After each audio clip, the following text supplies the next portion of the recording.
What is up, wrestling fans? Welcome to another Pay-Per-Viewpoint edition of the Smark Moment Smack Talk podcast. I'm Tony Mango, joined as always by Robert E. Felice. Hello. And Callum Wiggins.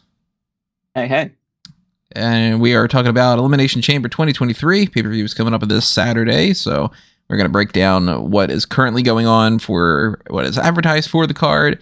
We're going to run down each match and our predictions of who we think is going to win, where this is going to all lead, how this is going to play out on the road to WrestleMania, so on and so forth that goes along with that. And of course, as always, we want to know what you guys have to say. So by all means, drop your thoughts in the comments below or shout them out on Twitter or any other kind of means that you've got that you want to let us know what your predictions are and what your preview thoughts happen to be when it comes to Elimination Chamber. Just to get some stuff out of the way to make sure that you guys are aware of this stuff. Make sure that you are also doing some things like taking part of our Road to WrestleMania contest that's happening right now on the website, where you or two other people, because there's 3 that we're giving out from fun.com and sponsoring this, could win a Funko Pop of Dusty Rhodes to celebrate the fact that more than likely Cody Rhodes is going to go on to WrestleMania to win the undisputed WWE Universal Championship. And it is all kind of going back to how Dusty didn't win that title back when he was in WWE.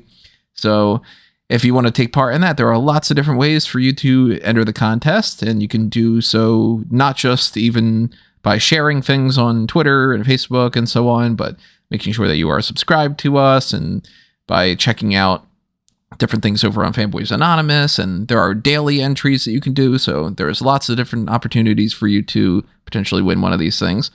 And as I mentioned, Fanboys Anonymous, you should check out some of the things that have been happening recently on that, including the Blueprint Project, little teaser that I put up there for the Batman A Nighttime Story. I don't know when I'm going to be recording the first part of that, but the game plan is to start doing some of that stuff a little bit more. So if you are interested in any of that non-pro wrestling side of things, go check that out. Also check out what was just posted earlier today, my gargantuan list of my top favorite movies of every year, going back to the late 80s and incorporating a top decade list, a top 100, top 200 type things. There's a lot that went into that. So go ahead and check that out if you are interested in that. And, let me know what your thoughts on all that stuff. Also, stay tuned for some updates on the Smark Madness tournament that is going to be coming up in the next few weeks on Smark Out Moment. So to get back into the pro wrestling side of things, that is something else that's happening here that you should be aware of. And hopefully you take part in that and let us know what you think the best wrestling dynasty is. So now we're talking about lots of family stuff with the Rhodes families and the Anoa'i and everything. And finally, just to completely round this all out, make sure that you are helping support us and making sure that we keep the lights on here by doing things like picking up some merchandise on Redbubble or TeePublic and hitting up our Patreon or becoming a member of the YouTube channel membership. Now, if you just click that join button, you get access to the same tiers that you get over on Patreon, like the Darkcast, which we already did one of those earlier this month, but we might do another one of them depending on how much time we have and depending on how many people subscribe to the Darkcast tier. You can also do the Pick Your Poison tier. We can make sure that we do something. So if you are really interested in us following up our Superstar Scores Batista with something like a one more match Batista, or if you want us to do another fan ounce table commentary track or something completely unrelated to that, it's kind of up to you. That's the whole point of the Pick Your Poison. But even if you are just wanting to toss a couple, bucks our way when it comes to like a little tip jar sort of thing, there's that little thanks button you can see right next to the like button, which you should definitely click on this. That's completely free. Make sure that you also are subscribed to our channel, and hopefully you are able to join us for the post show of Elimination Chamber, and then you can hit us up with some super chats as well. So now more than ever is a great time to show your support for Smark Out Moment to make sure that we continue to do this stuff and that I don't decide that I got to start trimming away on different things. But we're not trimming away when it comes to the Elimination Chamber Pay-Per-Viewpoint card. WWE might be, because we only have 5 matches right now. And to be perfectly honest, I thought that we were going to have 6. I could have sworn that there was going to be something going on with Becky Lynch and with Lita and Damage Control. And we didn't get it. Instead, we got a thing on Monday Night Raw of Becky and Bayley trying to fight to earn an extra spot in the Elimination Chamber It's normally 6 people. It was going to be 7 if that was the case. And then they lost to Bianca Belair, which means that they're just not on the card. And there had been rumors of Trish Stratus being involved in this, and it's in Montreal. So, that would make a lot of sense for them to kind of bring her out for that. There could have been like a 6-woman tag. There could have been just a regular tag team match, like Becky and Lita fighting for the tag titles, whatever it might be. Do you guys think that there was a plan for this and it just went awry with Dakota Kai's injury? Or do you think that there wasn't really anything in mind and everybody was just reading too much into it? Or is there something else that's going to happen? I think there's always a chance that they said, "Save Lita and Trish for WrestleMania, please." Chamber's great, Montreal's great, but Montreal's getting a show. They're getting 2 Chambers and Sami Zayn in the main event in the fight of his life. If they do have a plan, and I think that they might, save it for Mania. Also, we're just talking about plans and what could have been, what couldn't have been. Why didn't they just do the triple threat for the Raw Women's Championship? The triple threat that we saw Monday between Bayley, Becky, and Bianca. Why didn't they just do that at the pay-per-view? You could have done that with 1 week. All you had to do was go, hey, it's the 3 biggest names on Raw. They're going to fight for the title because there was a disputed finish. Bianca doesn't have an opponent. There you go. You didn't need a build to that one. You know what I mean? I mean, obviously, I would have gone into that going, oh man, they didn't even bother to build this, and we've seen it a bunch of times, and also, yeah. But if we saw it anyway, and Bianca won anyway, is what I'm saying. Yeah, then it is kind of weird that they didn't just do that to get them on the card, because it's not like Bianca has anything else that she's doing. Like, she might be on commentary. She hinted that she would be there watching or something. And then Bayley and Becky just aren't doing anything, and it is kind of strange. How do you feel about that whole situation, Kellen? Well, TV is more important than pay-per-view, so of course they would put, if they're going to prioritize one match, to whether they're going to put it onto like TV, if they want to showcase those 3, I think it made more sense to put it on TV than on the pay-per-view. I mean, to draw the rating potentially, yeah. Oh yeah, absolutely. I think that it's just especially with like that being like the main event of hour 3 and trying to keep hold of people at that point, then yeah, it doesn't surprise me at all that they decided to go in that direction. In terms of what they were planning to do with potentially with Lita and Becky, it's hard to tell really, because that steel cage match was supposed to happen on like 3-4 weeks ago. Of Raw. Yeah, the 30th anniversary of Raw, and so Lita would naturally have been there to be part of that thing, and that may just make it seem like, okay, well, if it happened on the 30th anniversary of Raw, it's just, okay, a legend has come out to help that Becky has fought before, has come back to help her and help even the odds, and it's just a one-off moment, and everyone just goes home happy about it. So I think the fact that it was then moved to a couple of weeks later makes people think that there was like a more of an angle associated with it, or there must be something more to this. Whereas it could just be a case of, well, we had to move the steel cage, and so we just booked it the same way and asked Lita to come back and do what she was meant to do just as a one-off on the anniversary show. Yeah, I'm really confused about what their plans are for WrestleMania when it comes to Becky in particular, because it's kind of like, all right, well, I mean, Becky is not going to sit out the card. You would assume that they have something in mind. And Damage Control, they don't do the Freebird thing, but they do have the tag titles. And then you got Ronda and Shayna, and it would be weird if they had something like, say, Ronda and Shayna against Becky and Lita against Dakota and Io, and then Bayley just sits out WrestleMania. Like, that wouldn't make any sense to me.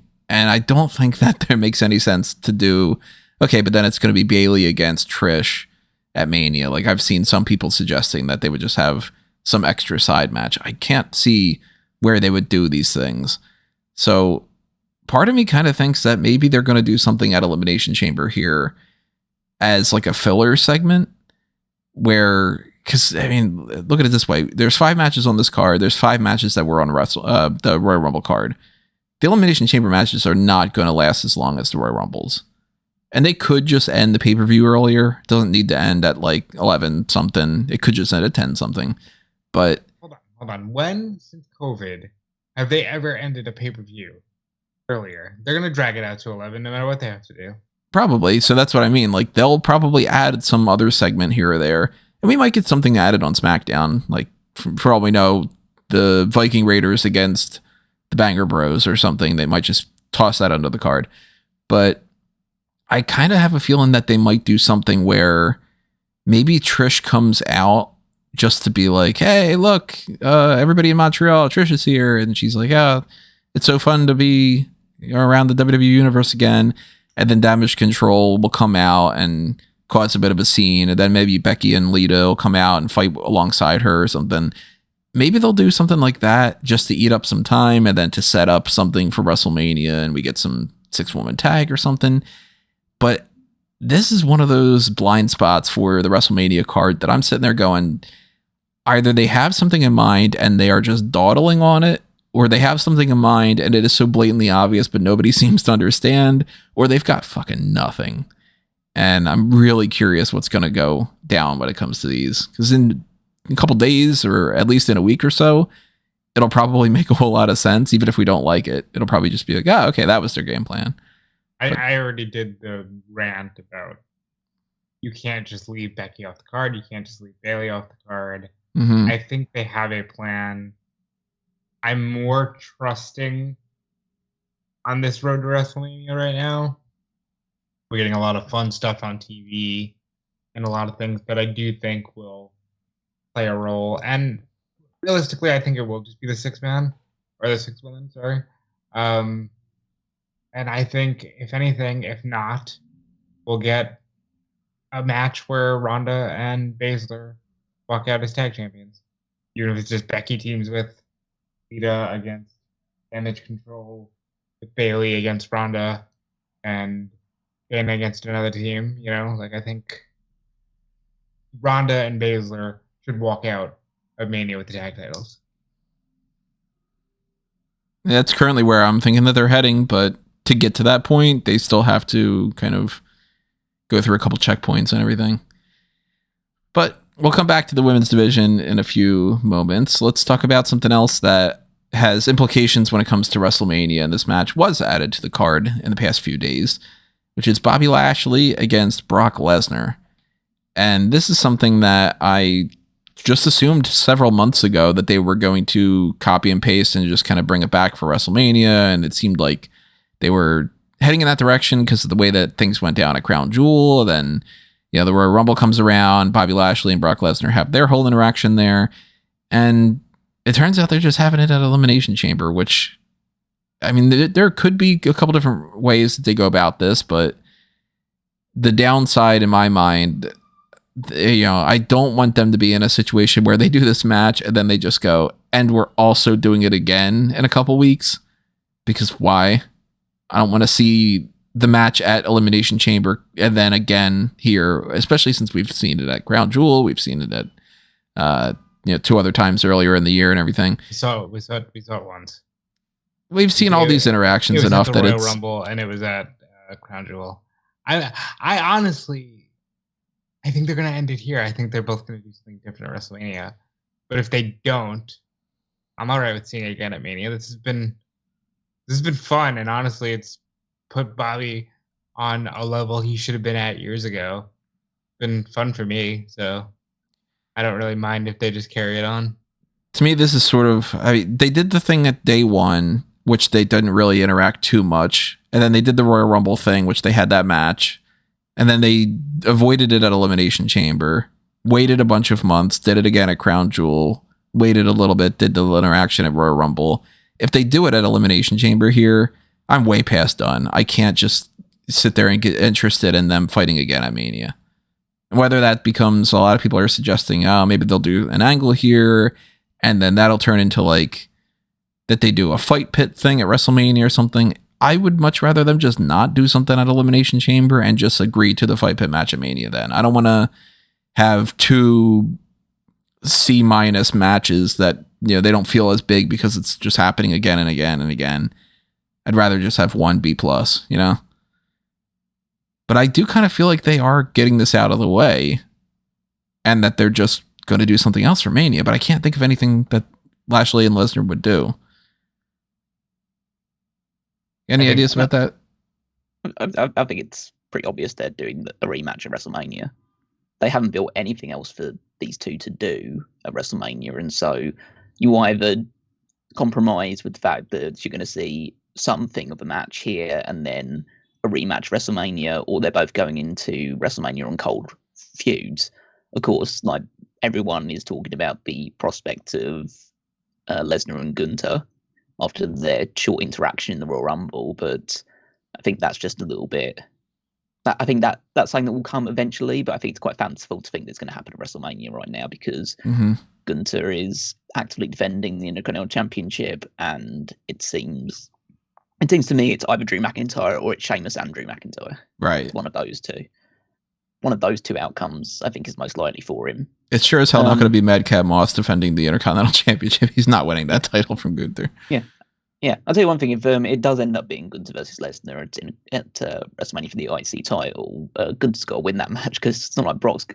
They can't take the Intercontinental title hostage. Instead, it's like I guess with Cody, if he's the world champion, they can get away with it. It just seems a bit. It would be weird for Lesnar to win the Intercontinental title. Yeah. Yeah, it seems an odd decision. But besides that, this actual match, I think it's going to be some kind of either no contest or Lashley wins due to Hurt Business interference. Right. That's the way that you add a little bit of intrigue into it, is because you make this the full re-inauguration of the Hurt Business. You saw MVP managing Cedric Alexander and Shelton Benjamin in a recent match, and they've had those backstage segments. So this is the time that they firmly get back behind Lashley. They either help him win or they just beat up Lesnar and leave him laying. And then in order to combat the interference from them, you put them inside a fight pit. That seems to be one of those scenarios that if they're going to do it, it's one of those booking philosophies that they've done plenty of times in the past where the whole angle for Elimination Chamber is to have a fuck finish. And, hey, that'll be the bump in the road, and then we just kind of come back to it and all. But even when it comes to that scenario, I keep looking around at the Hurt Business and I keep thinking, what about the Omos situation here? Like, they haven't done anything to address. Who cares? If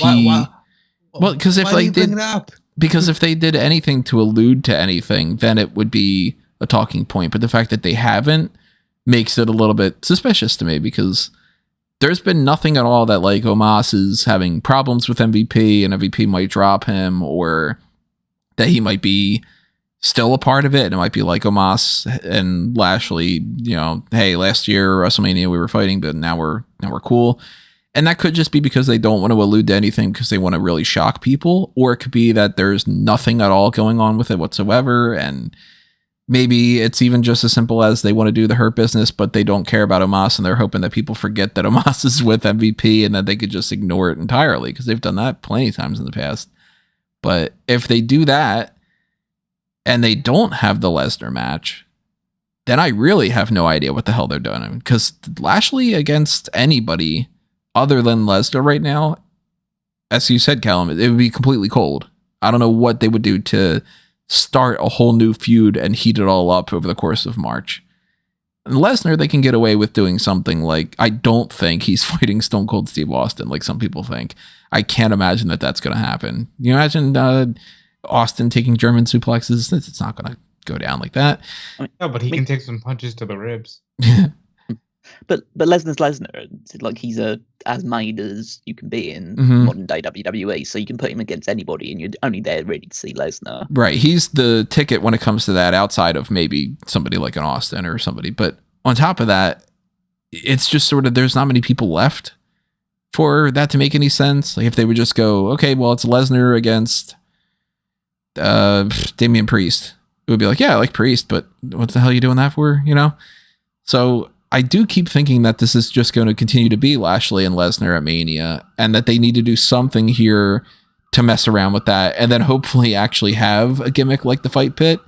Because if they just do a match here, it has a weird finish, and then they do another match the same, and it's just a regular match, then it'll be their 4th regular match. And we don't need to see that.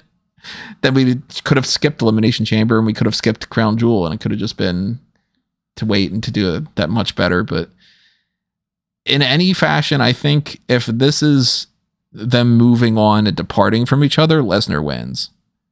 But if there is something in mind of a heel turn, the Hurt Business involved, and they copy and paste and do this match again at Mania, then it has to be Lashley winning. Well, I shouldn't say it has to be. It has to be Lashley coming out on top. He might lose the match by DQ. You know what I mean? It's like, yeah. I left you laying, Brock, and technically in the record books, Brock Lesnar won by DQ. I think in this instance, they'll have Lashley get the win one way or another because he did lose the match at Crown Jewel.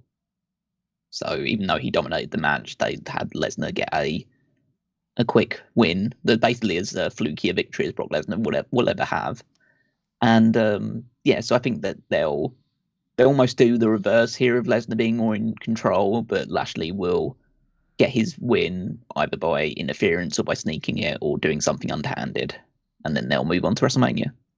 I kind of see this as, even though they have had that match at Royal Rumble, it's a different feel now between these ones. I think it's like a rubber match scenario. They had the match at Crown Jewel. This is the second match in this series, and then they'll move on to the final decider match at WrestleMania. Just because we're talking about a bunch of what ifs anyway, I just want to point out there, I really like this fantasy booking idea of mine where the Hurt Business does get involved. So Brock recruits the Creed brothers. Would never happen in a million years, but I would love to see it. That'd be a fun 6-man for Mania. But I'm gonna say it's a fuck finish with the Hurt Business getting involved, and that they go to the fight pit, just because it's easier. And while I don't feel like you guys in that they can't build something up for Mania. We got a month to go. Not they can't build pay-per-view matches in a month, but and they've done worse before. Yeah, I don't think they'll want to. So I'll say fight pit at Mania, and Brock Lesnar wins here. Now the fight pit thing is interesting because everybody seems to be bringing that up, and that's something that, you know, I mean, it should be obvious. Put it that way. Brock has his history with MMA, and so does Bobby Lashley. Bobby Lashley has specifically said that he wants to have some kind of like MMA style thing with Brock, but they haven't done many of them before. It's not like this is something that is very easily like, oh, they'll do a last man standing, or they'll do a street fight, or whatever it might be. I don't remember the last fight pit that we've gotten. Rollins, I think it was Riddle. Yeah, I was just gonna say, I think it was the Matt Riddle feud. Well, we got the NXT fight pit things.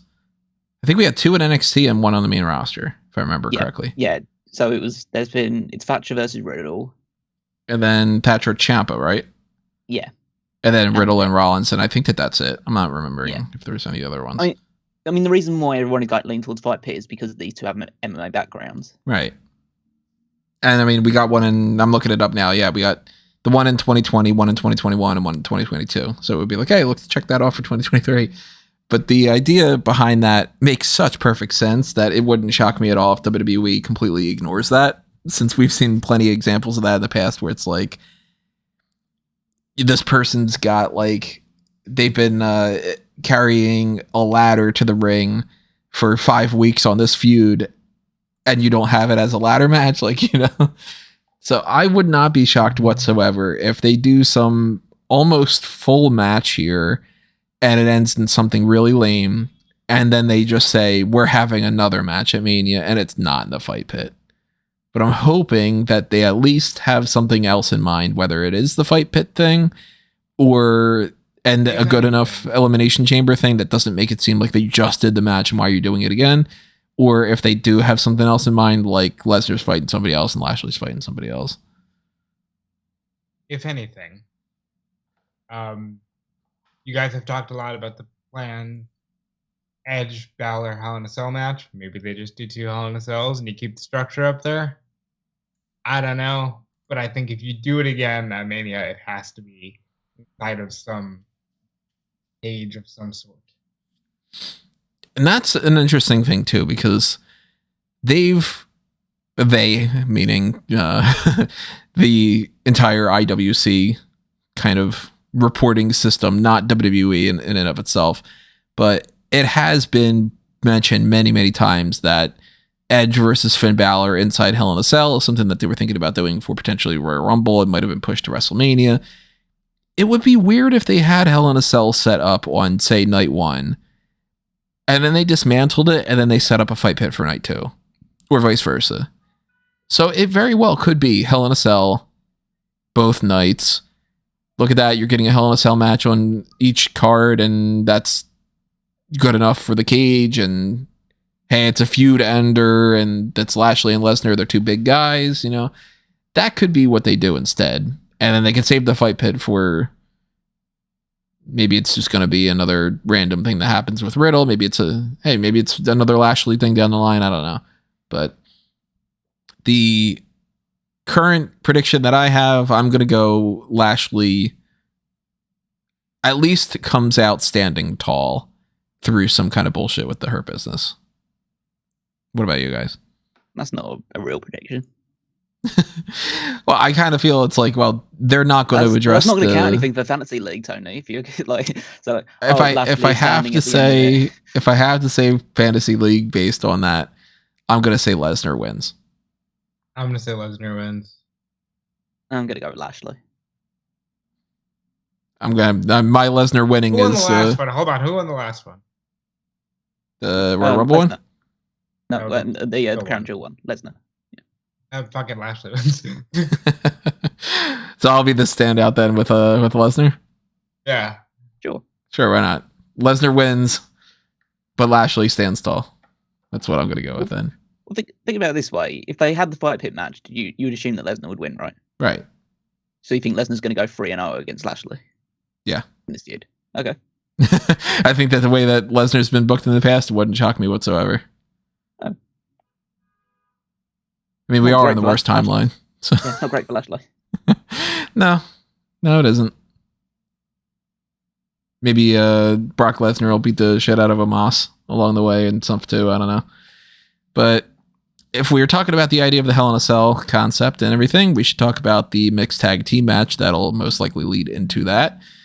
Edge and Beth Phoenix are going up against the Judgment Day's Finn Balor and Rhea Ripley.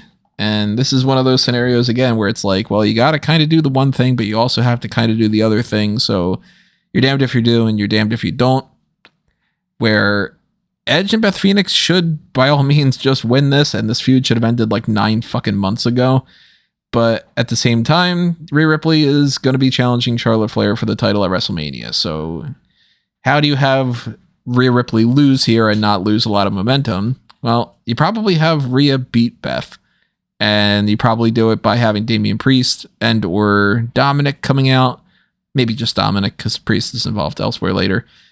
They'll probably cause a distraction. Edge and Beth Phoenix will lose. Edge will say this, typical copy and paste type promo that we've seen many times in the past, where it's like, all right, I'm sick and tired of the Judgment Day always making this a numbers game. So that, we're going to do it at WrestleMania. Finn Balor, we're ending this. It's in Hell in a Cell. Judgment Day winning this. Yeah. So first of all, I think that this should be Rhea and Dom. It should have been. And then you get to, and then at least you say, Balor fucks them over, and then it's, okay, I want you at WrestleMania. However, I am of the full belief this just needs to end here. Edge and Beth win. Edge pins Balor. Doesn't hurt Rhea whatsoever. Just end it here and have Edge do something else for WrestleMania. If you're going by what we want, I think we all would agree on that. That's where I would go here, because realistically, I'm not even as salty as you are, where you're like, oh, we've seen this so many times. We only saw Edge fight Balor once. but I'm just over this story being a thing because it had so many rough twists and turns that I just the faster we move on from it, the better. And you know what? I'm gonna just say, fuck it. I'm gonna stick with my gut. Edge pins Balor. Rhea gets away, so she's not looking weak going into the Charlotte match, and Judgment Day moves over to SmackDown because fucking keep him away from Edge. What I would say. In this theoretical, what would you do with Judgment Day and what would you do with Edge for Mania? Judgment Day. Well, Dom's going to be fighting his father. He's going to be fighting Charlotte. So I would have Priest and Balor in maybe the Andre if they absolutely have to be in a tag match. I'm sure, find someone to put them up against, even if it's like a tag team turmoil type thing. My main concern here is Edge has limited dates. Let's get him in the ring with some new people. So who would I put Edge up against at WrestleMania? Honestly, it's hard to say because there's so few stars that pop out. But I would do my best to get him in front of, even if it's freaking Theory, and we all have something else in mind for Theory, even if it's Theory, get him in front of someone new. Limited dates. Get him in front of Solo. You know what I mean? Get him in front of anybody that he hasn't wrestled yet, because he's probably only going to do this for another 6 months. He might not do another WrestleMania. Let's get him someone fun. Hell, put him against Jay White. I don't even know if they have Jay White. Put him against Jay White. Put him against someone new. Callum, where are you landing on all this? I think that Beth Phoenix is there to obviously look good in her return to like this one-off appearance, but that to inevitably take the pinfall loss to Rhea Ripley, who you're trying to build up to be the person that could potentially beat Charlotte Flair for the SmackDown Women's Championship. So the other two, if you are going to head towards them having a match at WrestleMania, which I think is the way that they will go, then you need to have Rhea be the one to get the victory, because she's the one that needs to win out of all this. You don't need either Edge or Balor to get a victory over each other, like a legitimate, like one pinning the other victory for this to happen. And Beth isn't going to be doing anything at WrestleMania most likely, so she can take a fall. So yeah, that's just the way that I see it going. How I see it moving forward, I think you just split Judgment Day in two, but the remainder of the WrestleMania season, so you just have Balor and Priest continuing the feud with Edge on Raw, and you move Dominic and Rhea over to SmackDown for Dominic to feud with Ray and for Rhea to feud with Charlotte. There is a part of me that is starting to get a little bit nervous that they don't want to do Ray versus Dominic straight up, and that they don't want to do anything really in mind other than some of the most basic kind of things, where I'm kind of thinking, I heard some rumblings before that they would potentially run Bad Bunny to return again. And I'm like, oh man, are we going to get Edge Ray and Bad Bunny against Finn and Dominic and Damian? And that's just, there you go. It's that. I'll be honest, I believe that more than I believe Hell in a Cell. It could be the case, but at the same time, I go, fuck me. How many times are we going to have these 6-man tags where this has been going on? Singles match, goddammit. Yeah, this has been going on for an entire year. This started with Edge and AJ Styles leading into WrestleMania. You've wasted a full year, and it's not. I mean, you've had somehow the OC is feuding with them, and then this is feuding with them, and whatever. All these little tiny couple week sidebar things that weren't that good on their own. None of them have told a good story. This has just been Edge has backup against AJ. They're feuding for basically no reason whatsoever. And then they just keep fighting and fighting and fighting and fighting and fighting. there's not been any, hey, AJ Styles and Finn Balor have history with the Bullet Club, so let's have them fight. Edge, he comes back and then he takes 6 months off, and then he comes back and then he takes 2 months off, and then it's just, I've been tired of it since way before SummerSlam. So if all this is going to lead to is just Ray and Edge and Bad Bunny, and maybe Beth is on the outside, I don't know, against Balor and Priest and Dominic, and the big hurrah of the whole thing is you see a moment's worth of Ray and Dominic against each other, and then they're going to continue that still afterward. But hey, at least Rhea's going to possibly win a title, so yeah.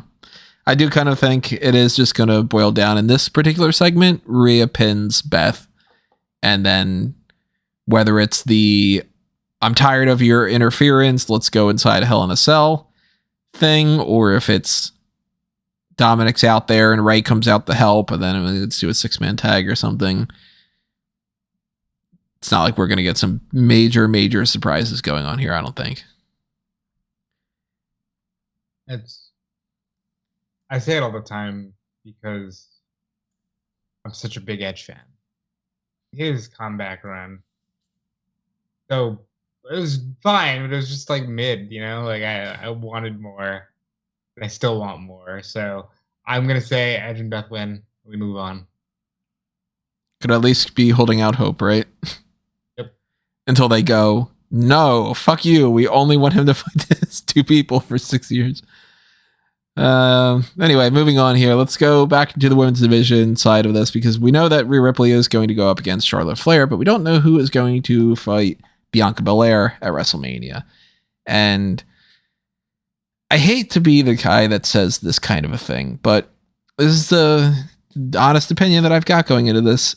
The Raw Women's Championship #1 Contenders Elimination Chamber match does not feel to me like it has any glaringly obvious, that's the cool match to do at WrestleMania. Oh my God, it's the marquee setup of the 2 top women, the obvious person who should challenge Bianca Belair. Man, that's a potential night 1 main event. None of that kind of stuff. I really feel like looking at this field, and it's a talented field. I'm a fan of all of them. Some more than others, of course, but nobody in this group winning the match and then just being and I'm going to fight Bianca Belair, none of it seems interesting to me. The field, for anybody who doesn't know, unless they do something where they go, hey, somebody gets taken out of the match and then, it was a swerve and this person's going to fight Belair, which I don't even have any ideas in mind of what that could be. But it is Asuka, Carmella, Liv Morgan, Natalya, Nikki Cross, and Raquel Rodriguez. One of them, in theory, should win this and go on to fight Bianca for the title at Mania. So let's go one by one here.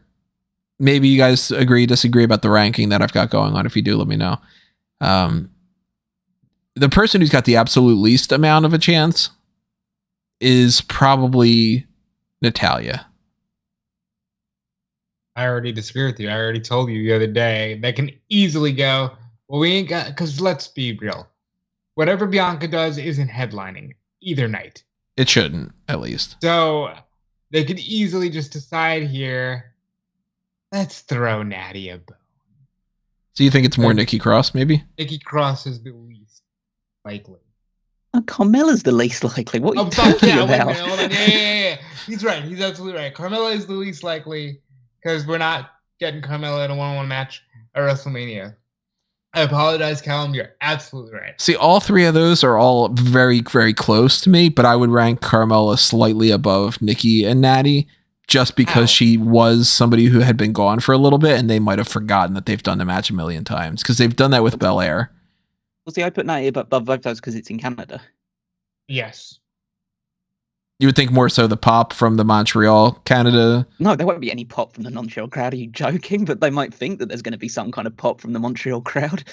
They'll probably look at Natalya winning and just think, what? Like, really? Well, I mean, you're thinking we that we don't actually care about her just because she's from this country. Well, Like I do. I'm not saying that. I'm not saying that Montreal's gonna go crazy for Natty winning. To be clear, but I definitely like if I was ranking those three, it would be Natty with the most chance, Nikki underneath that, and Carmella underneath that. Nikki, because let's just be real, maybe they're like, hey, we want to bring back Sanity anyway, and we can do Sanity versus the Street Profits and Bianca. Like, Bianca has whatever happens here has such little factor that could just be what they do because, well, whatever, Bianca's match isn't the most important match going into the show. It is curious why they didn't put somebody like a Piper Niven in here. Because it's like realistically, those three aren't going to win. It's down to Asuka, Liv, and Raquel. And that in and of itself, I mean, I don't know. Because, again, Liv Morgan is popular. But are you going to put Liv Morgan against Bianca at Mania and force the crowd to have to pick between the two baby faces? Are you going to turn Liv heel? I don't think so. There's an easy way to do that match. There's a very easy way to do that match. Bianca is the golden child who never loses. Liv is frustrated because she always has to fight her way back up. You can tell that story, and it's a believable story. It's not what I would put as my Raw Women's Championship match, but they are two very popular characters. There is a reason to believe that Liv Morgan could potentially win, especially after her Royal Rumble performance. I really feel like they're in a situation right now where however many weeks or months ago when they started to plan out the Mania card, Triple H and whoever else was putting some input, they were like, I think it's time for Rhea to finally win the Royal Rumble and we should really have her beat Charlotte at Mania. And then they said, okay, well, what do we do with the other belt? And they went, fuck. Because it doesn't feel like they're actually setting anything up to be like, hey, this person's got a lot of momentum, or like, hey, there's a bitter feud going on with Bianca. I don't think that they really care. I mean, they care. I shouldn't say that they don't care. I think that they're kind of treating this Mania as like, look, we don't really have anything for Bianca. Let's just do whatever the best case scenario is as like a backup option and move the fuck on and wait until the roster gets shifted around with the draft and maybe we call some people up or maybe some people stop being injured or here and there. Because Belair has been kind of just doing nothing. Oh, hold on a minute. Well, I think we're forgetting who the chief content officer is. You're going to tell me that Triple H isn't sitting here salivating at the idea of putting Asuka and Bianca in a women's title match when you watch how Asuka was booked in NXT when Triple H had full control of NXT? That's probably what's happening, because Asuka is the one that looks the strongest going into this. But I don't feel like that at all was something that a few months ago was like, man, can't wait for Asuka to come back so we can build up that feud against Bianca. I think that that's more so, hey, I remember that Asuka used to be great. Why don't we just like make her seem like she's a big deal again? You know what I mean? Yeah, maybe, but that's okay because they have a lot of other great stuff taking up the top of this card. And I do think that there is a chance that Raquel turns heel and goes up against her, but I don't think that they trust Raquel to be in that spot quite yet. Dude, fuck. This Raquel character sucks. The smile and turn my back to you. Oh my and, god. Yeah. It's genuinely, as someone who loved watching her on NXT, it's one of the most frustrating things to see because there's nothing there. She just is all smiles and then says, I have back muscles. Flex. That's one of the characters that they haven't bothered to actually put any effort into since the McMahon regime. Because she was doing that with McMahon in charge. You know, McMahon said, smile, you're a babyface. And so far, that's all the character direction that they've given her. And I think it's Asuka. And I think that that's fine because Asuka's a reinvented character. She's got something going for her. I don't think they've done Bianca and Asuka on pay-per-view. I think all of this works. I think it's Asuka as well, but I am not anywhere near as high on it as I should be, because Asuka is fucking great and Bianca is great. And it should be the type of thing that it's like, oh man, we built that up and that's so cool. But because they spent so much time teaming with each other against Damage Control for like 7 months or whatever it was, and they just had some little skirmish things on Raw or whatever it might have been over the course of Bianca's past 2 years or so, it just doesn't feel special to me. It just kind of seems like it's the best case scenario out of something that you didn't bother to put any effort into. I mean, even Triple H had to fight Sheamus 1 year. Sometimes you just get... Even that, though, I think that made a little bit more sense to be special. Because that was kind of like, okay, Sheamus is definitely a Triple H guy. Sheamus is on its way up. Let's have him fight Triple H and maybe beat him at Mania. Then that way he can kind of be a big deal and all. That felt more like a WrestleMania match to me than Bianca against any of these options. And part of it is, I mean, I don't want to say part of it's Bianca's fault. Part of it's Bianca's trajectory's fault. Because really, what's her title reign been? She's held the belt for a year. She beat Bayley a bunch of times and she beat Becky a bunch of times. And then she had like 3 matches with Alexa or something. That's it, right? Am I missing anything else? Yep, but she's been champion for a year and that's what matters. I mean, the only thing I'm missing is probably that she did like 5 KODs on Piper Niven. Or on Doudrop, I should say. She can get her up for a 6th. Yeah, that's it. That's all she's done. So this has been a very lackluster title reign for Bianca. And it's not her fault as far as performances go, because she is great in the ring and she's got all the tools and stuff. They just haven't given her shit to do. So I'm going Asuka as well. Is it 3 votes for Asuka, Callum? Or are you going somebody else? I mean, up until Raw, I was convinced that it was Raquel winning. Did Asuka laying out literally everybody help you? Well, it's not even that really, because my concern with Asuka winning is if Asuka wins, then Bianca's getting booed at WrestleMania. Because no one will want Asuka to lose that match. Because Asuka's always been very popular, and she's been like renownedly popular and beloved by the audience because she is a very interesting dynamic character as well as a great wrestler. And then you chuck in the fact that she's now Kana Asuka, which appeals to a smart audience that knows her for a time in Japan. And so I think that with that new dynamic to her character, going against Bianca Belair, who is obviously incredibly good in the ring, but has had, as you describe, a very bland and middle-of-the-road title reign, I think that she becomes John Cena on WrestleMania if you go that route. Where I think she's headed that way anyway. Oh yeah, of course. Against Bliss. Yeah, but that's what you're going to get as a result, which is Bianca will go in as the babyface, and Asuka will. I think it'll go, if they go that route, it'll be babyface still, and then they'll probably do something in the match because they are quite tone deaf even in this new regime of having Asuka do something underhanded to beat Bianca and win the title, and so Asuka's the de facto heel, but the crowd is going to cheer when she cheats to win because they don't want the use the mist or whatever because they like her more than they like Bianca at the moment. And that's why I was leaning more towards, well, if you want her to stay babyface and you want her to continue to be like the top babyface star of the women's division, Raw or SmackDown, then you put her with Raquel because no one will want Raquel to beat. Even though Raquel's a babyface, she's such a bland and nothing babyface that you put her with Bianca and no one's going to want her to win over Bianca. Bianca is far more, at least, likable and engaging and more like a full character compared to her, even if her character is just that she wins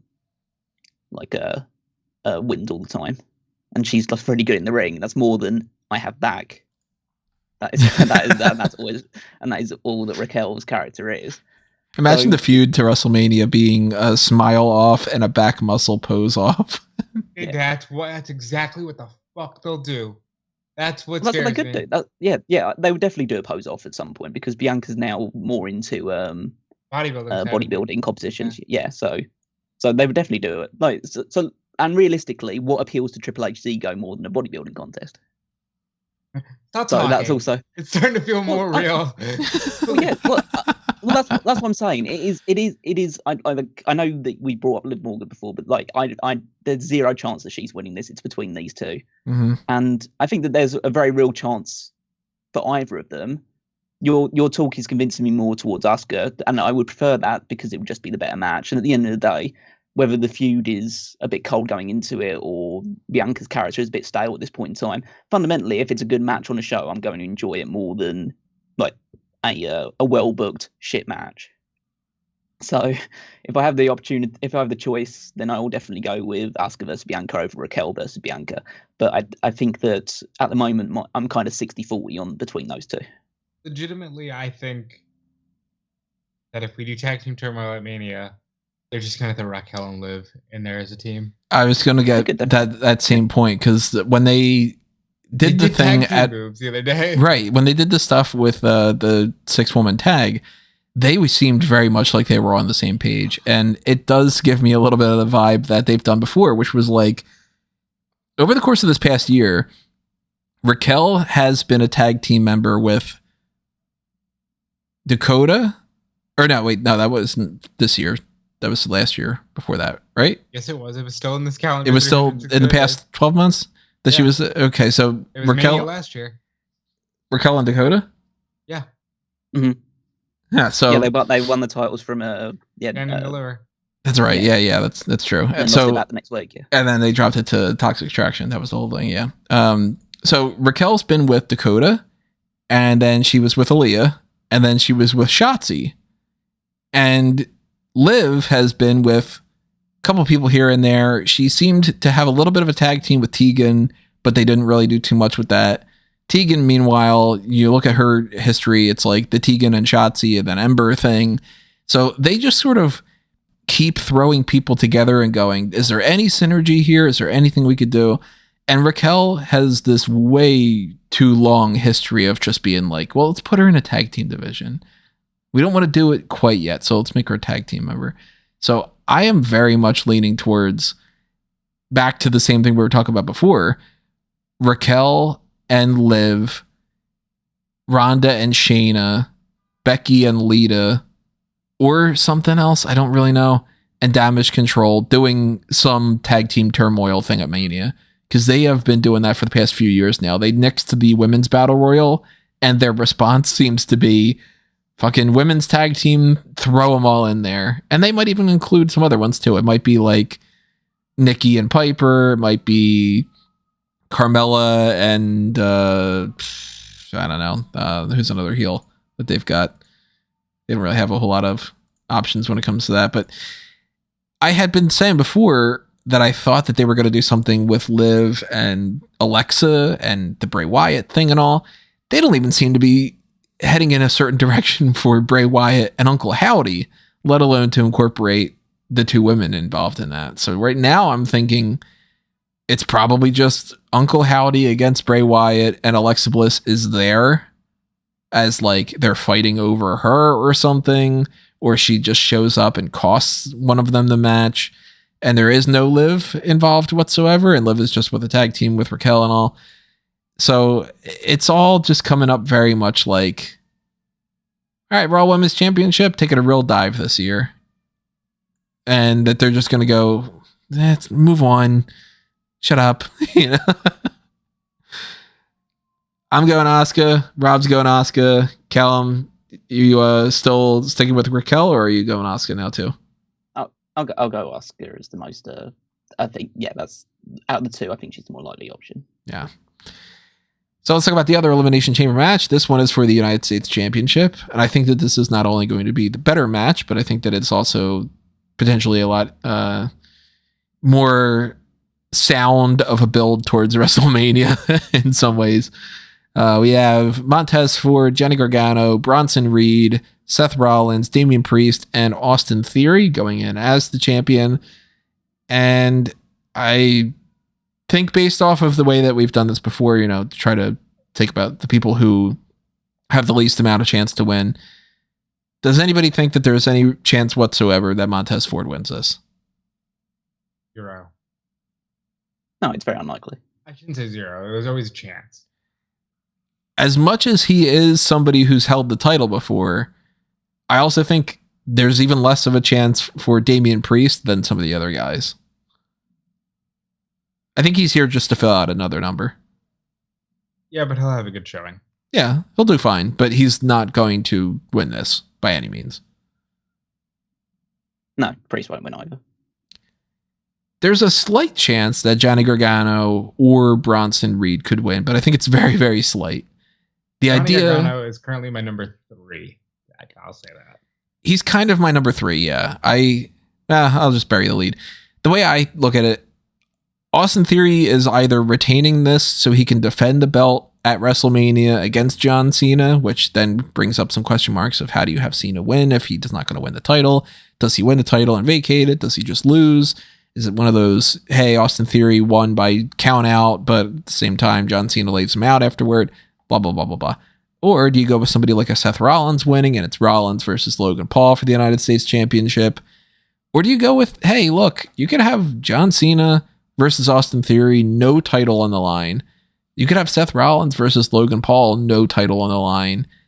And then give the belt to Bronson Reed or Johnny Gargano and have just them against each other for the United States title is one of the lower card kind of matches. Because what else are you going to do with somebody like those guys? I will be very clear. If Johnny Gargano manages to win this title, it means Ciampa's cleared and Hunter wants to do it at Mania. That's what I think too. Like, if Johnny Gargano wins here, Ciampa's cleared and they're running it back at Mania. Bronson Reed, I don't think has much of a chance, but he will throw people through pods because he's big. He's going to get eliminated by Seth Rollins. I'll say that. He's going to get a stomp, and that's going to be the pinfall. It'll be a pile-on. It'll be like a super kick, a stomp. Mm-hmm. And a Montez frog splash even. I'll just go ahead and say what I think. I think Austin Theory's not walking out of here with the belt. They could even do the thing where he gets eliminated first. Just to, whoa, hey, oh my God. Guaranteed title change, yeah. I think Seth Rollins is winning, and I think Logan Paul is winning his first WWE title at WrestleMania. You're going so far as that he's going to win that belt, huh?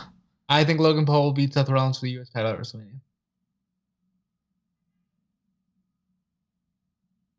It'll be a great match. I mean, like, I realize I just said everything I need to say, but I think, look, it's Rollins doing that. That's my number 1 pick. I think Theory could win and go on to Cena, and then Cena has to win. I just want to see Cena win a match. I know I might be the only one, but I just want to see him win. And then, if not that, then Gargano wins, and it means they have Ciampa. But of course, this is all fantasy booking as I speak. You're gonna get Edge versus Gargano. It's better than Balor. Yeah, that's true. Where are you laying on this, Callum? I think Austin Theory is retaining, and it's just a much of a muchness, really. It's just it's just a means to get a good match on the show. Obviously, fulfill the Elimination Chamber brief of typically having 2 matches on a show, but it's mainly just for Austin Theory to probably come out another night after winning this, the night after, and say, I've beaten everybody on the roster for this title, and then John Cena's music plays, or there's a video screen of him appearing on it, and he's basically saying, well, I held that title with honor and would defend it all the time, and you're proving to be quite the fighting champion yourself, so what do you say that we square up at WrestleMania, dog, or whatever? And might just throw that in to be a bit of a streak or whatever. But yeah, I think that's pretty much it, really. I think Rollins and Logan Paul make sense for WrestleMania, so they'll go that route. I don't think that'll be for the title just yet. I don't think they'll put a title on Logan Paul just yet. Maybe that's in the plans eventually, because he is very good at this, but I don't think they're going to do it straight away. And I think that, Yeah, well, I think all 4 other members of this card are completely out of it. Like, I don't see any chance of any other the 4 winning. Realistically, actually, I think the person that I think is most likely to win outside of those ones is Montez, because I just think that they might just think, oh, it's cool to have the tag team guy win the match. I could definitely see a scenario where Montez Ford is the last guy that Austin Theory pins. That could be a case, yeah. Kind of one of those hopeful spots. Kofi magic. Yeah, they try and capture that little bit of like that Kofi magic in the Elimination Chamber. And if they ever have any, I don't want to say it would be annoying, but like I fear the backlash to that will be, okay, now people just want to see Montez beat Theory at Mania. I just want to do this Theory and Cena thing because I feel like we've been talking about it for years now, and that can't even be possible. But it just seems like this has been a thing for so long. I mean, it makes sense. Theory was he was on the WrestleMania card during the pandemic thing, WrestleMania 2020. Yeah. So it has been years. They fought each other. I do like Callum's idea of having Montez have that like Kofi Mania hope spot. Yeah. So I think they might do it just to at least test the waters of Montez as a potential singles guy as well, if they are thinking about either splitting up the Street Profits or at least giving him more of a singles push. But yeah, I don't see any chance of Gargano because they just haven't booked him strongly enough, and they've basically let him do pretty much nothing for the most part.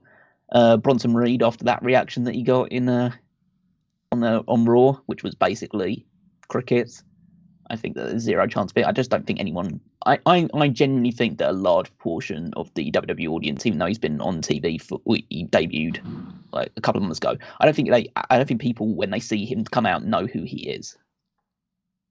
Yeah, they haven't done too much with him to really be like, he's not having squash matches every week where even somebody like Veer, people kind of understood who he was. Well, he came in and helped the Miz straight away, and then they've had one like backstage promo segment, and then they're just disassociated with each other immediately.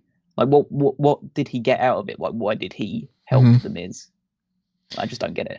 It's weird because like the Miz was partnered with Ciampa, and the whole Logan Paul thing, and whatever, and they eventually transitioned over to the whole thing with the Dexter Lumis feud and the Johnny Gargano thing, and Bronson Reed comes in, and all these guys just seem to be floating around with nothing to do. So that's where I kind of go, maybe they are planning on doing Gargano versus Ciampa, and they've just been waiting to do it because Ciampa hasn't been cleared. Then they start getting closer to Mania, and then they're like, let's just not do anything. We'll put a pin in it and then come back around to it. And there is a part of me that goes, hey, it would make sense kind of to be like, let's take the belt off of Theory, so that way Cena can beat him at Mania, and we don't have to deal with the whole not having the title on Cena or putting it as the worst thing you could do is be like, it's a non-title match, because then everybody goes, okay, if then Cena fucking wins.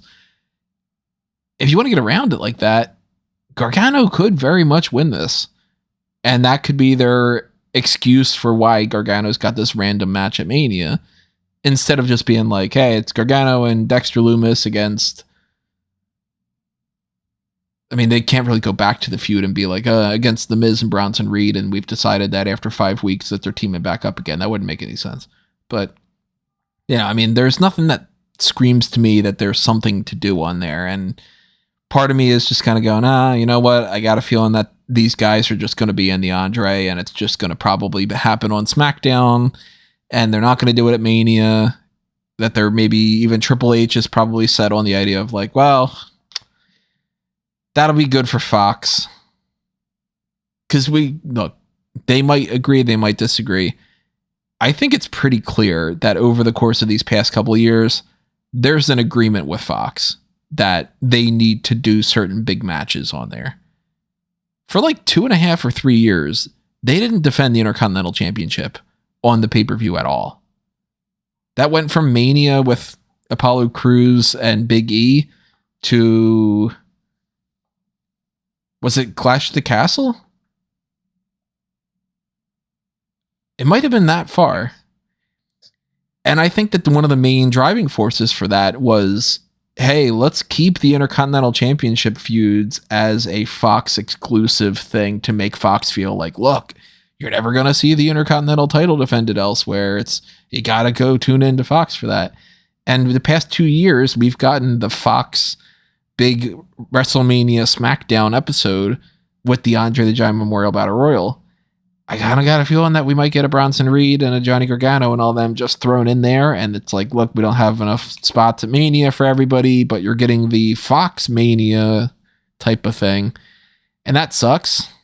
But we might be looking at this on Saturday night and going, hey, Johnny Gargano won the United States title. And that makes sense. And now Ciampa pops up on Raw. And look at that. We're getting Ciampa versus Gargano. It is a possibility about Seth Rollins and Logan Paul. But I think that feud certainly doesn't need a title involved whatsoever. So the belt situation is kind of depending a lot, I think, on whether or not they do have Cena planned and if they want to have Cena beat Theory and possibly give the belt to somebody else in the meantime. My thing is, I always had the idea that Logan would be working towards his first title by WrestleMania. I just thought, maybe it would be the IC title, whatever, but it's a great push, and then you get the Logan rub and all that. I don't know. It is a fun rub. Chamber. It just sounds like a new product he's going to be hawking. I hope not. It is a fun year where things are kind of wide open, because it's not like, okay, well, we're putting Roman in the chamber and gee, I wonder who's going to win kind of thing.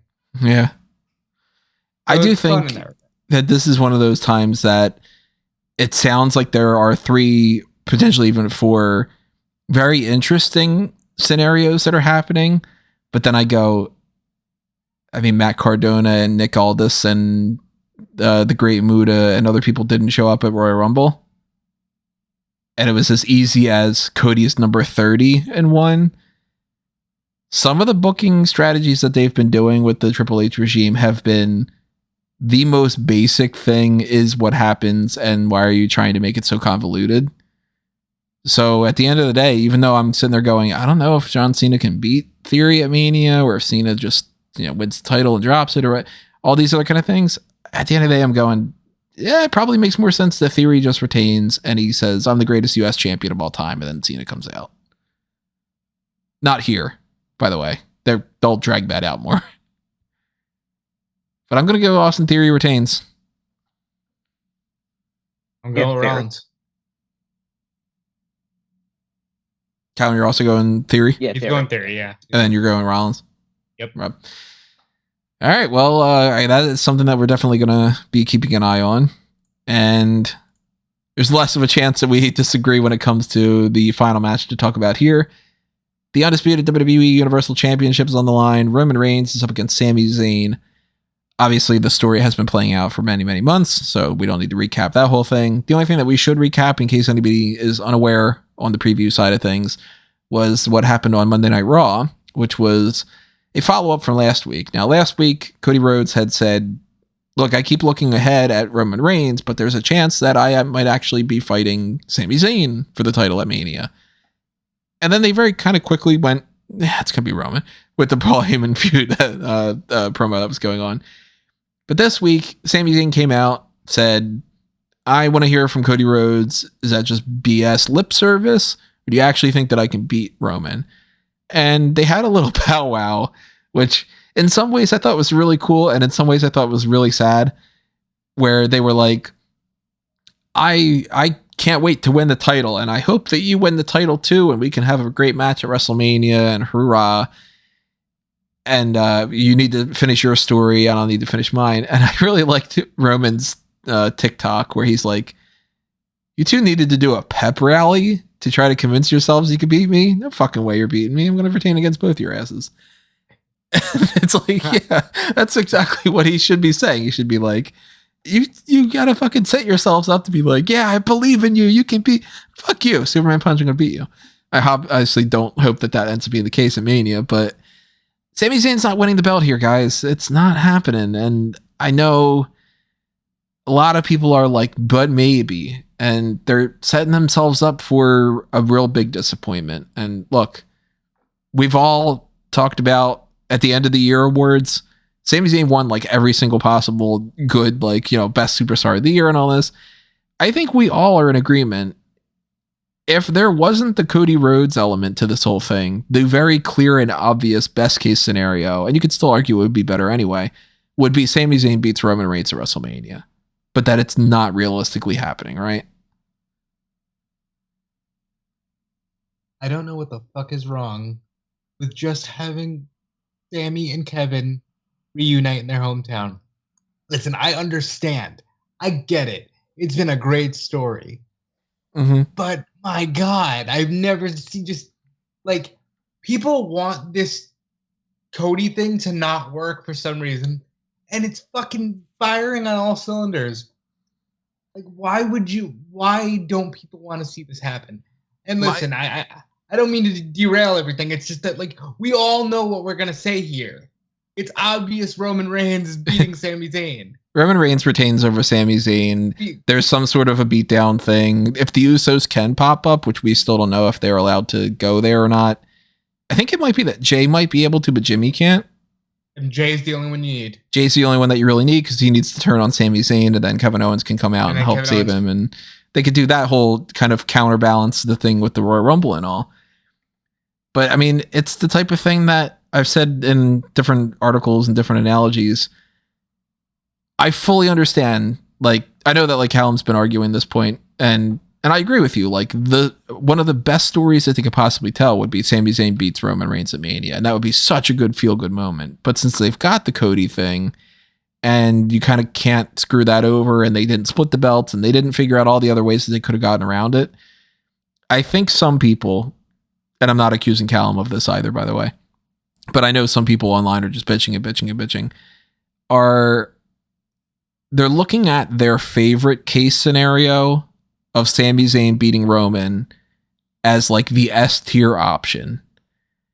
And they're ignoring that they don't have any other ideas in mind for Cody, for Kevin, for the Usos, because I've never seen a single person online suggest anything for them. I've only ever seen Sami should beat Roman. And then if somebody ever brings up the idea of like, well, what do you do with Cody? They go, I don't know, fucking whatever. And what do you do with Kevin? I don't know, fucking whatever. What do you do with the Usos? And they go, they fight like Boogs and Elias and stuff. A lot of people are so hyper focused on their one favorite title match at Mania is S tier, and they would rather have all the other elements crumble than to have everybody gets an A+, you know? And that's where I go like, man, the needs of the many outweigh the needs of the few, kind of. My thing is, I don't mind people wanting that. You know, they're into the storyline. That's what you want. Mm-hmm. My issue becomes, these are also people who claim that they are the most smart and that they know everything about wrestling and they're so smart to the inner workings, but yet they're just suggesting their favorite thing, like, you know, an average fan would. Yeah, that happens a lot. A lot of people are like, I could book WWE so well. And then you ask them what their ideas are, and they're like, Nakamura's champion. And you're like, how? And who's he feud with? And they're like, because I like him. And you're like, okay, never mind. But I do see the arguments that, like, a lot of people are like, hey, man, it sucks that Sami Zayn's not fighting Roman at Mania. And like, yeah, that sucks. I mean, in a perfect world, there would be another world championship, and Cody could be fighting for that belt, and we could get Sami Zayn versus Roman Reigns. Like, that would be a really great scenario. It doesn't help out the Usos and the Kevin Owens part of it, but maybe in a different world, maybe there would have been some other elements to that, and maybe they could have gotten some other scenarios, but Sami Zayn's not winning this, and that's okay. More than okay, because Sami Zayn is going to get to finish his story in the main event of WrestleMania. He's just going to be teaming with his best friend to beat the Usos. And realistically, that is what the story has been from a good portion of it, too. It hasn't been that Sami Zayn's been entirely targeting Roman Reigns. It's been that Kevin Owens and Sami Zayn and the whole friendship side. So that's the story here. It just happens to be that the Roman Reigns title thing is also out there. It's like we've gotten people, the NWO, the Outsiders, they bring in Hulk Hogan and they do that. That was like, hey, fuck WCW. That wasn't screw the Giant out of the title, or who was the champion at the time when the Giant, you got it right. All right, I thought so. I was like, it wasn't like, okay, well, we're building up to beating the Giant. It was like, no, this is like an anti-WCW thing. So then you build that story and it ends up being who's the champion of WCW that can beat the NWO. Like, certain things they can go and you can have some twists and turns, but it never registered to me that this story was about Sami Zayn versus Roman. It always seemed like it was Sami Zayn and the friendship side of things, which the tag team titles, it's friendship, it's partnerships. We talked a lot about it, but we haven't had Callum the opportunity to say his piece. What do you agree with? What do you disagree with? I think that the one thing I primarily agree on is that Roman's going to win this match. Whether I think it's the right decision or not is completely up to interpretation. Right. I think WWE had their one thing where they had Drew McIntyre at Clash of the Castle. I know I've spoken about this at the time as well, but you're right though. They could. Drew should have won that match. Drew should have won that match, and he should have become the world champion there. And Sami is going to get the biggest monster pop he's ever got, and by all rights, he should win this match. And I would, of all things, and I'm the last person that you would come to suggest we take anything from the Attitude Era and try and see what happens there. But I think you should do a Mick Foley with Sami Zayn.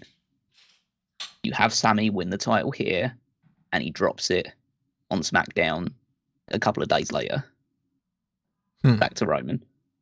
Because realistically, what does that hurt?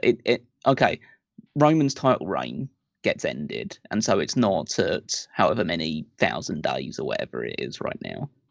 But realistically, who gives a shit about that? No one cares about that. No one cares about that number. I agree with you, but the problem is we don't have that Austin pop, and people don't care because they'll want to see Austin beat Rock because people are just going to be too upset when Sami loses it in 5 days. Otherwise, I completely agree with you. Yeah, there would definitely be a portion of the crowd that would just be like, "Oh, you did all that just for he could fucking lose. Why are you burying Sami?" And then they might even lash back more on the Cody Rhodes thing and just be like, "Of course, you got to push him out of the way for that." And but I see where you're going with the idea of like that would be such a big pop, and that would be so cool. I mean, you seem to be okay with the idea of fans just like, okay, the fans that are really bitching about Sami Zayn winning on this and going to WrestleMania, they're fine, but like we have to be concerned about the ones that are going to bitch about him if Sami was to win and then lose the title later on. I just want to say on record, I hate all fans that bitch. Yeah, well, myself included. It's it's not the best case scenario to have them complaining about anything whatsoever. And the way that they should have gone about this, I think, is to maybe not put so much of an emphasis on the underdog story and kind of get it into people's minds that that's where they were going to lead for Mania. And maybe that's not even WWE's fault, because I mean, they didn't say anything about like, and then I'm going to go on to Mania up until recently. So maybe it is just like, you can't help but have the fans get into the angle and then be like, oh man, they really like it. Fuck, that's actually not what we were planning, Well, they can't really help it in the sense that, like, it's been great. Of course, but of course, like, if Sami is going for the title at Elimination Chamber, then of course his mind he's defending the title at WrestleMania. So they have to bring it up. That's why it was important they did that segment on Raw, because otherwise you're just building up the idea that Cody's beating Roman, or Cody is fighting Roman at the very least at WrestleMania, and that Sami's basically there as a stopgap, which is probably what the route is they're taking. And as you say, if Jay can appear in Canada, which I think is likely the case, then he screws Sami, and you build up a very heated tag team feud for the tag titles, which is saying tag titles has not had at WrestleMania for a very, very long time. Probably ever, pretty much.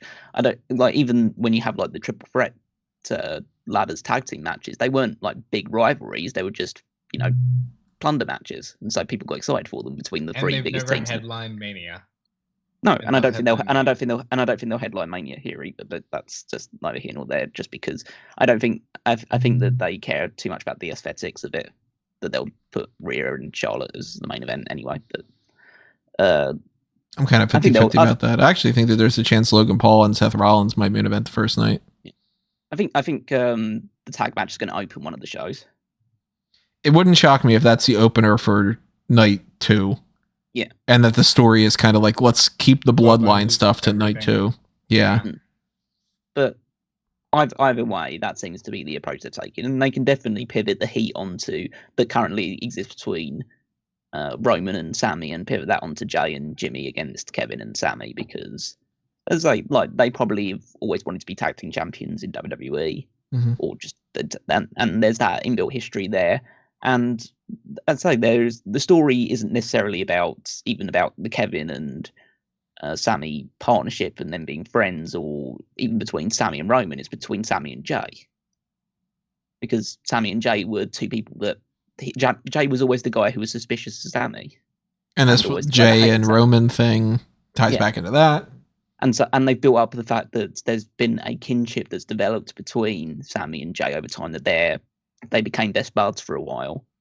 And then Sami broke away by turning his back on Roman. Jay is super conflicted about it, but Jay will inevitably fall in line with his family. And so that can add an even more bitter personal edge to this, because Sami will feel betrayed by Jay, but Jay feels betrayed by Sami, and they're both in their minds feel like both sides are in the right and both sides are in the wrong. So we'll see how that goes. And it definitely is the most impactful tag team feud they would have done in ages and ages and ages. But I still think that, I don't know, it's a hard thing to quantify, because it's such a you're setting yourself up for a really deflating ending of this show. Yeah, I don't think so, because I think they lift them with Kevin and Sami hugging at the end, and then you get the Montreal pop in that way. And then they sing Old Country Road, and then they go home. I was going to say, then Drew McIntyre comes out with the microphone. And yeah. But yes, so maybe it's not as deflating as it would be at Clash of the Castle, because they had nothing after him losing. Like, the big thing for that was like Solo Sikoa debuting, and they decided, okay, we're just going to keep this reign going, even though it feels like a good time to switch it up. And I don't know, I think people get too overawed by the length of title reigns. And I mean, we've just spoken about Bianca as well. Bianca's been the champion for a year, and she hasn't really done much with that time. Like, it's always about quantity rather than quality. That's the way that WWE see it. They see quantity as quality when it's not.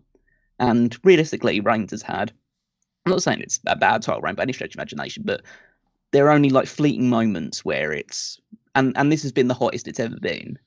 Right now, it's in this feud with Sami and the Bloodline and everything associated with that. Before that, it was primarily just him fighting Brock Lesnar all the time. Mm-hmm. And it's like, you know my feelings about that. Yeah, so I'd say about 60-70% of Roman's reign has been blah, like kind of nothing really. And then this last portion in particular has been like red the hot. best it's been. Yeah, and that's why it kind of sucks a bit that it won't end with Sami getting the victory, because Sami's the one that's been the catalyst for all this, really. Like, I know the story with Cody, and I understand the story with Cody, and they've done a good job of building up that side of the rivalry as well. And like, I'd say that's not falling flat at all. And people who are saying that, oh, they're just going to boo Cody when Sami loses, just like, that's just not true. It's demonstrably not true. But it doesn't have the same weight of people who have watched and have enjoyed this rivalry that this has. So I totally understand the weight of emotion people feel about the fact that what they want to see is likely not going to happen. But I think that it will lead to a great tag team match at WrestleMania, and a great moment when they do defeat the Usos for the tag titles, and Cody will get his moment as well. Mm-hmm. So, you know, it's not how I would absolutely have done it. I definitely would have just switched things up and, like, prior to the Royal Rumble, and just said, okay, it may not have been our intention, but he's too over now. We're building towards Sami winning the title at WrestleMania, and you find a way to achieve that, and then you pair Cody with Rollins, because realistically that's the way it should have gone, because Rollins took him out in storyline. It should be Rollins should still be heel, and he should be a champion or some sort, and they should have finish off the rivalry stone dead at WrestleMania. But they've decided to go this route, and there's nothing wrong with it. And there was all of that too, because for a while there it seemed like even if you make it the American Nightmare wins the US title at Mania from Rollins, it wouldn't have been as emotionally powerful as this. But you could have still finished that story. I ultimately think that Rollins got too over, Sami got too over, and they just started shifting things. Because I don't think the Sami thing was ever meant to go this long. I don't think so either. I mean, there's a possibility that they might have been like, hey, look, we're doing Elimination Chamber in Montreal. It'd be cool if we did something like that. But they probably didn't think it was going to be built up this heavily. Yeah, I don't think they knew how over Sami was going to be by the time they got there. Mm-hmm. And look, I think that the story is going to be great. I have to say that Cody's last 2 segments on TV have been 2 of the most, for me, enticing professional wrestling segments I've seen in years. I'm all in, pardon the pun, on Cody being WWE champion. I hope that they don't forget how over Sami is, because I don't want to see him just go back down to the undercard. You know what I mean? Yeah, he's reached a certain level. I don't think you can go back. With Brian 10 years ago, they tried to go back. They tried to walk it back with the Team Hell No stuff. It didn't work. Skip that this time, because Sami is super over. I'd love to see a scenario where Kevin and Sami win the tag titles at Mania from the Usos. Cody beats Roman Reigns.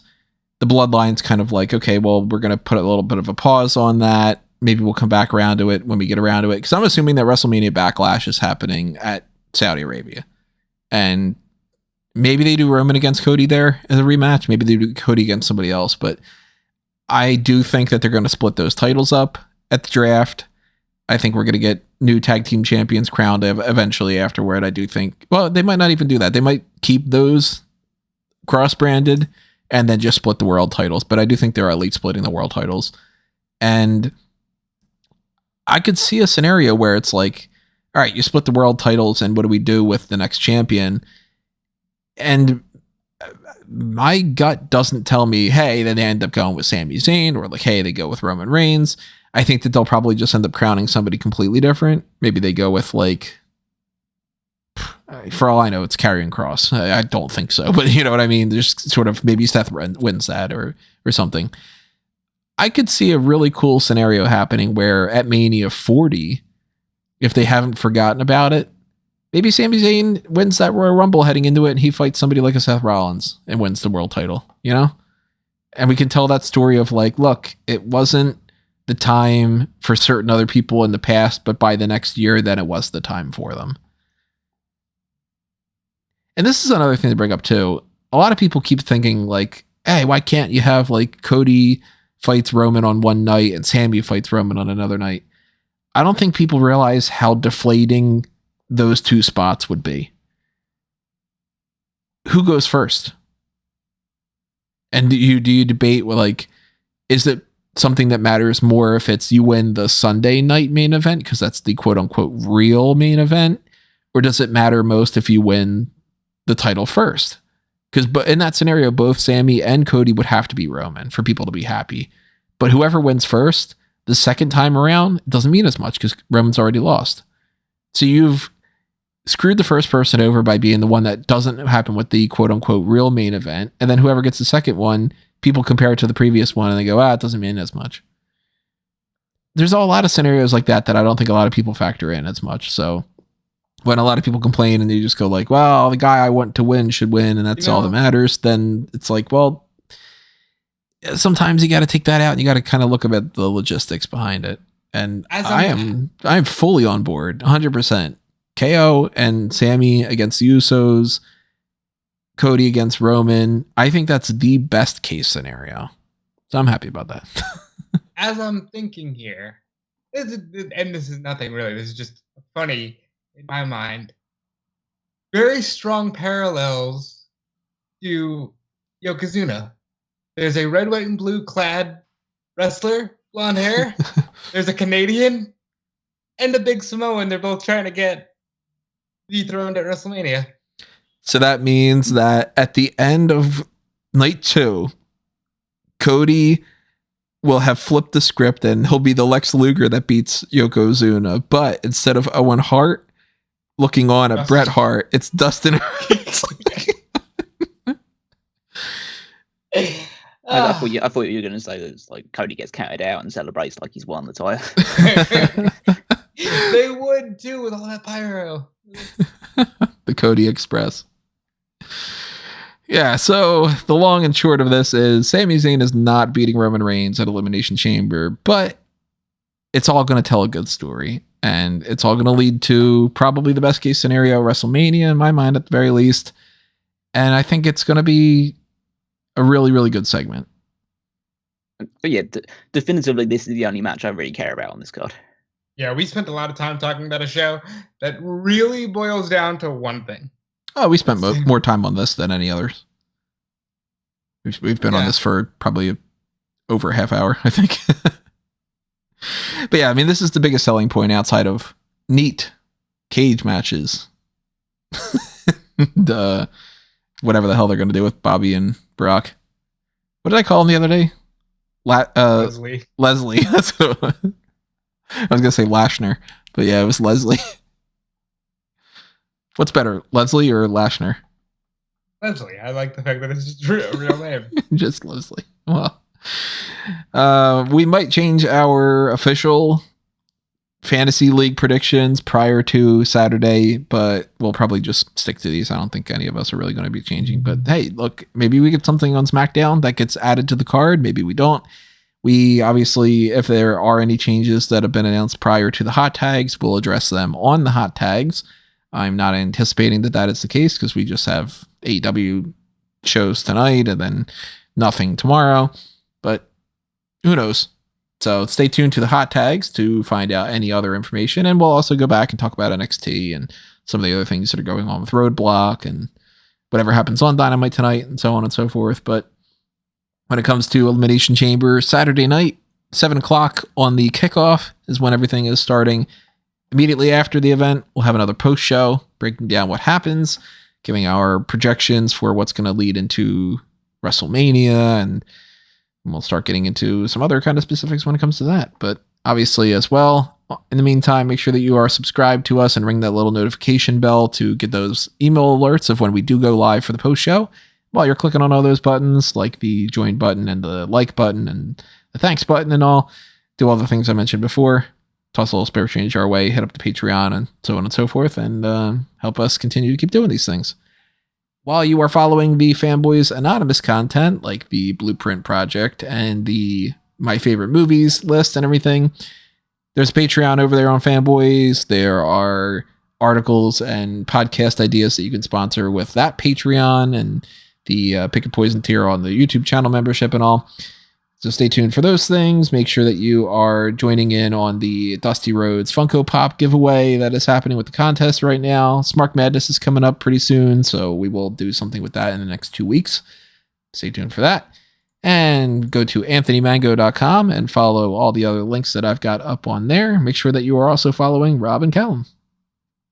Yeah, you can follow me everywhere at Dude Police. You can check out my work on Fightful and WrestleZone, specifically over at Fightful.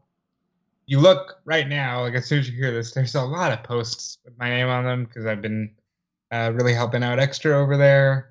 So I always appreciate any of the support. It always means the world to me. And like I said, follow at Dude Police everywhere, and I will eventually have more links for you in the future. Callum. I'm on Twitter at Rigmeister14. Over on Smark at the moment, you can find the Power Rankings, my weekly contribution, where I, as it sounds, rank the WWE superstars from 10 to 1, just so you can see which people are performing the best in the company right now. and that will probably change up. Not at this weekend. It doesn't apply to Elimination Chamber stuff, but the one after that will. So things will change up soon as we approach the road to WrestleMania, as it will do on the Fantasy League as well. Of course, the predictions for this will decide who has the advantage leading into WrestleMania in terms of getting some extra points on the board. And as we become tradition, WrestleMania will be a double points show. So that's where everything kind of switch up, and we could see even myself or Tony take the victory. And Tony has to. Yeah. But listen, I gave up around Royal Rumble time. I'll get you next year. And you guys suck. How about that? You suck. So you can follow that at WWEFantasyLeague.com. All right, everybody. Elimination Chamber coming up Saturday night. In the meantime, the hot tag's coming up around next, and we will see you then. But for now, this has been another Smark Out moment, and we are being counted out.